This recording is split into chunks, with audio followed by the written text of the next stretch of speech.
എന്നാ പിന്നെ നമുക്ക് നമ്മൾ ഓണം ഷോപ്പിംഗ് അങ്ങോട്ടേക്ക് തുടങ്ങാം അല്ലേ? അതിന് മുമ്പ് നമുക്കൊന്ന് ഹോസ്പിറ്റൽ വരെ പോകണം. എന്ത് നല്ല ദിവസമായാലും അതിന് മുമ്പേ നമുക്കൊരു അസുഖം നിർബന്ധമാണ്. കറക്റ്റ് ടൈമിന് തന്നെ ഇവൻ എങ്ങനെയാണ് അസുഖം വരുന്നത് എനിക്ക് ഇതുവരെ മനസ്സിലായിട്ടില്ല. എന്നാലും ചെറിയൊരു തണുപ്പ് പിടിച്ചാണ്, നമുക്ക് കാണിച്ചിട്ട് വരാം. എന്തായാലും ഡോക്ടറെ കാണിച്ചതിന്റെ സാവിനെ നേരെ വീട്ടിൽ പറഞ്ഞയച്ച്. കാരണം AC-ന്റെ ഷോപ്പിലെല്ലാം കയറി ഇറങ്ങിയാൽ തണുപ്പ് കൂടും. അതുകൊണ്ട് അമ്മ അവനെ കൊണ്ടോണ്ടാന്ന്. ഞാൻ എപ്പോഴും പോകുന്ന പോലെ തന്നെ ഷോപ്പിംഗ് തന്നെയാണ് കേട്ടോ പോയത്. എല്ലാവരും ഭയങ്കര ഷോപ്പിങ്ങിന്റെ തിരക്കാണ്.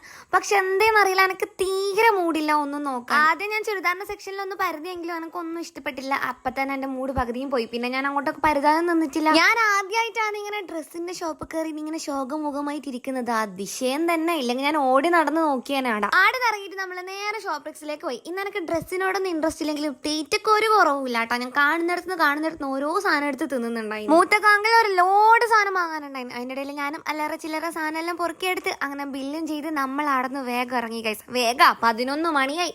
നമ്മൾ ഇറങ്ങാൻ കാത്തുനിന്ന് അവർ ഷോപ്പ് പൂട്ടി. ഇന്ന് ഞാനൊന്നും ഷോപ്പ് ചെയ്തിട്ടില്ലെങ്കിലും നാളെ അങ്ങനെയല്ല ഗൈസ്. നമുക്കപ്പോൾ നെക്സ്റ്റ് വീഡിയോയിൽ കാണാം. ബൈ.